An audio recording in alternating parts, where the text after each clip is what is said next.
औज़ुबिल्लाहि मिनश्शैतानिर्रजीम बिस्मिल्लाहिर्रहमानिर्रहीम इन्न हाज़ल क़ुरआन यहदी लिल्लती हिया अक़वम व युबश्शिरुल मुअमिनीना अल्लज़ीना यअमलूनस्सालिहाति अन्न लहुम अजरन कबीरा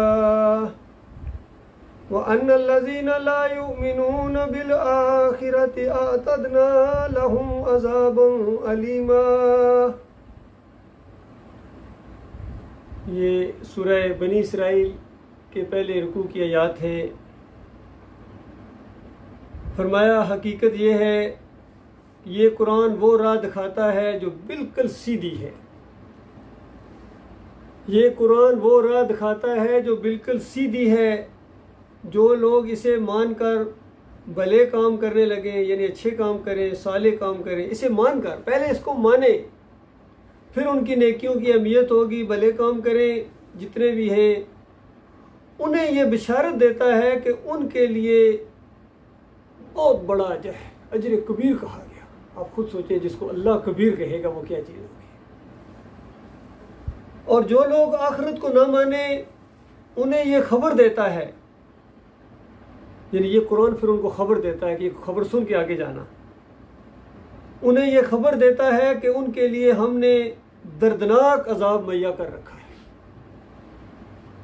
ये बहुत ही ज़बरदस्त बयान है कुरान का।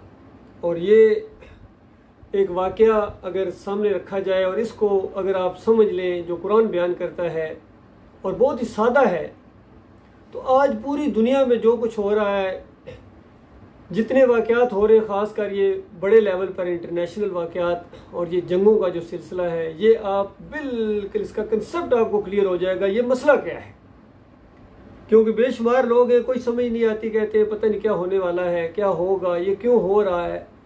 तो ये अगर आप इस रुकू को आप समझ लें, तो इसको हालात के ऊपर जब चिस्पा करेंगे तो सारे कड़ियाँ ये खुलती चली जाएंगी।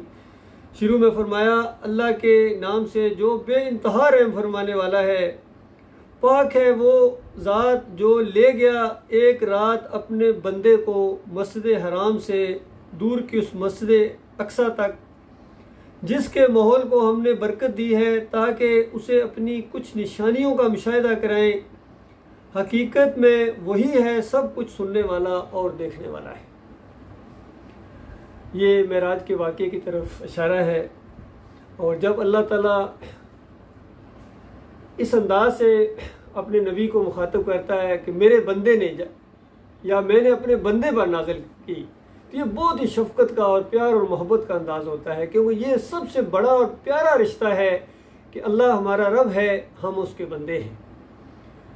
और इसीलिए नबी अलैहि सलाम ने फरमाया कि मुझे उन लोगों की तरह, यहूद नसारा की तरह ना बढ़ाना जिस तरह उन्होंने अपने अंबिया को बढ़ाया। मुझे जब भी याद करो अब्दु हुवा रसूल, मैं उसका बंदा हूँ और उसका रसूल हूँ। तो फरमाया ताकि हम उसको कुछ निशानियाँ दिखाएं, यानी ईमान को मजबूत करने के लिए। ये अल्लाह का एक तरीक़ाकार है अपने अंबिया की तरबियत का। जिस तरह इब्राहीम अलैहिस्सलाम का वाक़या भी आता है कि उन्होंने जब कहा कि या अल्लाह तू मुर्दों को किस तरह ज़िंदा करेगा, तो इब्राहीम अलैहिस्सलाम ने जब ये सवाल किया तो अल्लाह ताला ने कहा कि इब्राहीम क्या ईमान नहीं है। तो इब्राहीम अलैहिस्सलाम कहते हैं बिल्कुल ईमान है, लेकिन मैं सिर्फ अपनी आंखों से ज़रा देखना चाहता हूँ, क्योंकि आंखों से देखी चीज़ उसमें ऐनुल यकीन कहते हैं। क्योंकि नबी का मनसब बहुत बड़ा होता है, उसने दावत देनी होती है, पूरे यकीन के साथ दावत दी जाती है, उसमें बाल बराबर कमी नहीं होती है। और आंखों देखा हाल जब कोई बंदा बयान करे तो उसमें वजन ज़्यादा होता है। कोई सुनी बात बयान करे उसका मामला और होता है, लेकिन जब कहे मैंने खुद देखा, मैं देख के आया हूँ, ये बात इस तरह हो रही थी, तो उसका वजन ज़्यादा होता है। फिर अल्लाह ताला ने वो मुशाहिदा कराया। इसी तरह वो उज़ैर अलैहिस्सलाम का वाक़या भी आता है कि अल्लाह ताला ने उनको 100 साल मुर्दा कर दिया, मौत उनके ऊपर। फिर उनका गधा भी मर गया, फिर अल्लाह ताला ने उनको ज़िंदा किया और फिर अपनी आंखों से दिखाया कि किस तरह अल्लाह ताला क़यामत के दिन मुर्दों को ज़िंदा करेगा। तो इस तरह बिल्कुल उसी तरह का ये अंदाज़ है। अल्लाह ताला ने अपने आखिरी नबी मोहम्मद सल्लल्लाहु अलैहि वसल्लम को मेराज का मामला है, जिस्मानी मेराज है। अल्लाह ने अपनी कुदरत और अल्लाह ताला ने अपनी शान के मुताबिक ये वाक़या बयान किया है। और फरमाया वो सुनने वाला है, एक एक चीज को जानने वाला है, देखने वाला है। फरमाया हमने इससे पहले मूसा को किताब दी थी और उसे बनी इसराइल के जरिए एक हदायत का जरिया बनाया। यानी ये आज जो कुरान नाज़िल हो रहा है, इससे पहले किताबें नाज़िल होती रही हैं और इसके नाज़िल करने का यही होता है मकसद के हदायत का जरिया बनाया, इंसान बिल्कुल सीधे हो जाएं और सराते मुस्तकीम पर चलें, अपने मालिक और खालिक के मंसूबे को, जिस मकसद के लिए इनको पैदा किया गया है, ये उस मंसूबे के मुताबिक चलें और फरमाबरदारी इख्तियार करें। तो बताया कि इस ताकीद के साथ गोया बिल्कुल उस किताब का निचोड़ बयान किया जा रहा है कि हमने किताब नाजिल की थी मूसा अलैहिस्सलाम के ऊपर भी, और इस ताकीद के साथ कि मेरे सिवा किसी को अपना वकील ना बनाना। ये निचोड़ है, मेरे सिवा किसी को कारसाज। जिस तरह सूरह अल-कहफ के अंदर वो आयत आपके सामने आती रही है कि क्या मेरे इन लोगों ने, काफरों ने, इनकारियों ने ये गुमान किया कि मेरे बंदों को अफहसिबल्लज़ीना कफरू यत्तखिज़ू इबादी मिन दूनी औलिया, कि मेरे बंदों को ये अपना कारसाज बना ले, मुश्किल कशा बना ले, हाजत रवार बना ले, मैं छोड़ दूंगा इनको फिर। तो यहाँ भी उसी तरह जोर दे कि बनी इसराइल को मैंने कहा था, पूरी किताब के अंदर ये मसला उनको बयान किया था कि देखना मेरे साथ किसी को अपना और कोई इलाह ना बना लेना, और कोई वकील ना बना लेना, और कोई मुश्किल कशा ना बना लेना। और फिर कहा कि तुम उन लोगों की औलाद हो जिन्हें हमने नूह के साथ कश्ती में सवार किया था। यानी बनी इसराइल को भी यही बात बताया था। सूरह नूह के अंदर भी इसी अंदाज से ये मजमून आया है कि देखो आज ईमान की बात तुम्हें समझ नहीं आ रही है, तुम्हारे वो बड़े जो आबा अजदाद में से कुछ लोग थे जो नूह अलैहिस्सलाम के साथ कश्ती में बैठे थे, अगर वो ईमानदार ना होते तो वो कश्ती में नहीं बैठ सकते थे। उन कश्ती में बैठने वाले मोमिनों की तुम औलाद हो, और आज जो तुम यहाँ मौजूद हो ये उस बरकत की वजह से, उस ईमान की बरकत की वजह से, वरना किसी काफिर और मुशरिक को अल्लाह ने जिंदा नहीं छोड़ा था। और आज उसी ईमान के तुम अगर दुश्मन बन जाओगे, नहीं मानोगे, तो तुम्हें कैसे छोड़ा जाएगा? इतनी सादा सी बात समझ में नहीं आती है।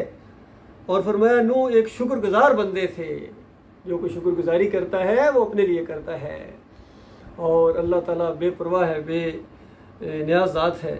फरमाया फिर हमने अपनी किताब में, यानी अपने एक नविश्ते में, तकदीर में, इल्म में हमने ये बात लिख दी थी, हमने ये बता दी थी बात बनी इसराइल को, उनको मुतनबे किया था कि तुम 2 मरतबा ज़मीन में फसाद अजीम बर्पा करोगे। ये शिर्क सबसे बड़ा फसाद है, याद रखिए, इसको अल्लाह ने फसाद कहा है।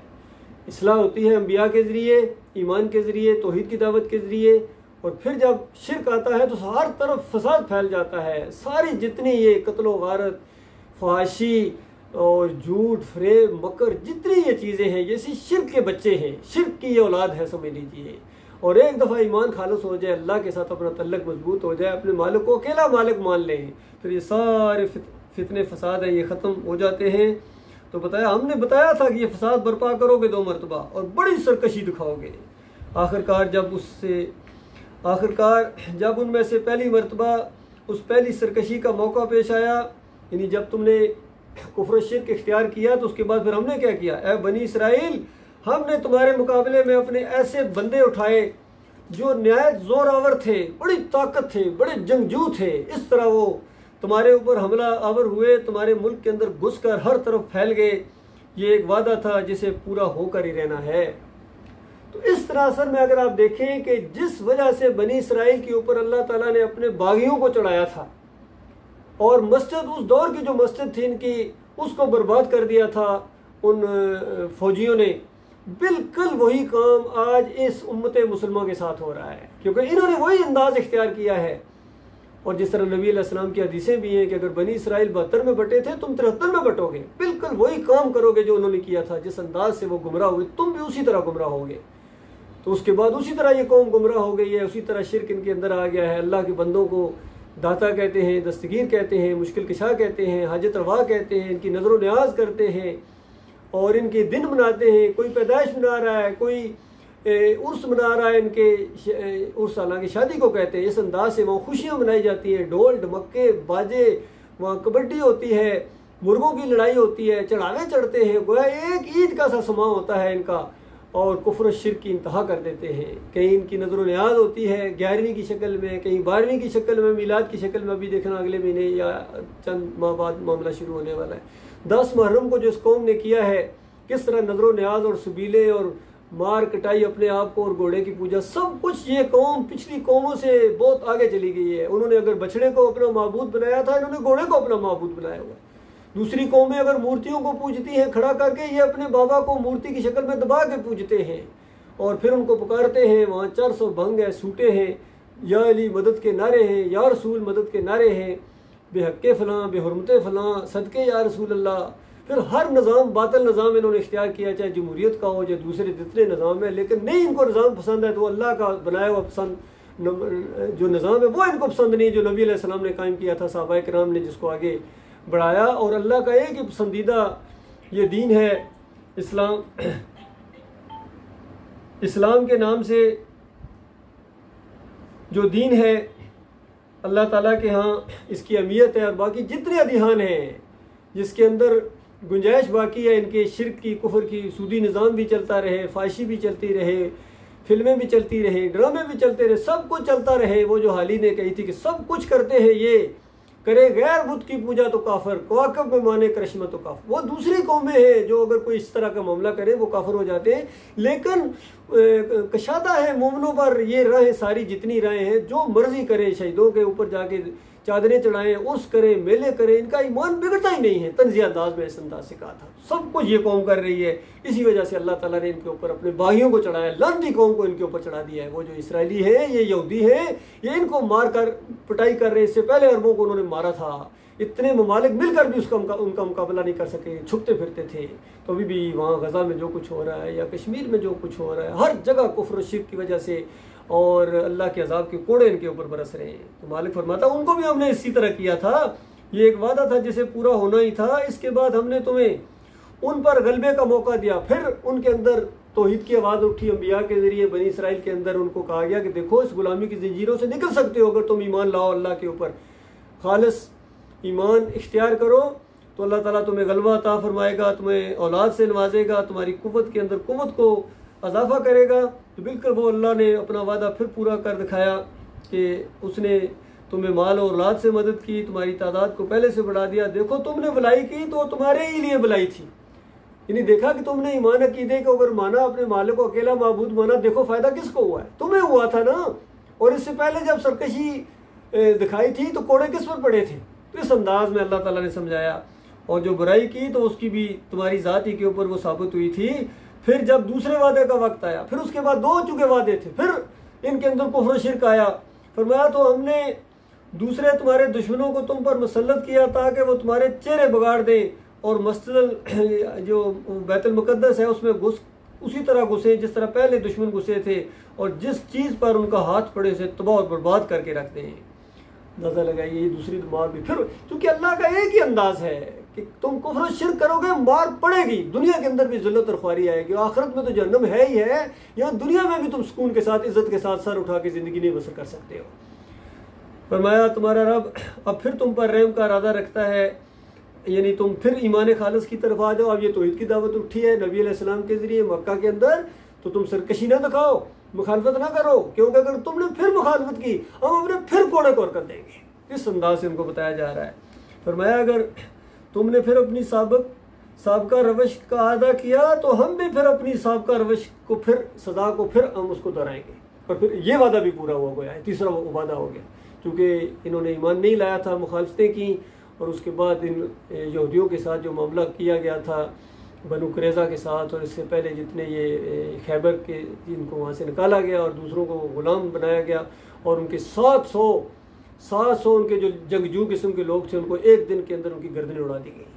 और वो जानते थे, उनकी किताबों में लिखा हुआ था ये कुछ होने वाला, इनके ऊपर अजाब का इस तरह कोड़ा बरसेगा। ये तीसरा कोड़ा बरसा उनके ऊपर। और फरमाया काफिर नेमत लोगों के लिए हमने जहन्नम को कैद खाना बना रखा है। साथ ही बताया कि ये जो इतनी बड़ी सजा महसूस हो रही है ये तो बहुत थोड़ी है, आगे जो प्रोग्राम अल्लाह ने तुम्हारे लिए तैयार करके रखा हो जहन्नम को एक बहुत बड़ा गोया एक प्रेशर कुकर है, कैद खाना है, जेल है, जिसमें आग ही आग होगी और खून और पीप की वादियाँ होगी। वहाँ तुम्हें इसी जुर्म की वजह से और बनाओ अल्लाह के अलावा इला, और बनाओ इनको माबूद बनाओ, कारसाज बनाओ, और ये दुनिया में भी तुम्हें ज़िल्लत और ख्वारी देखनी पड़ेगी और आखिरत में भी जहन्नम की आग के अंदर जाना पड़ेगा।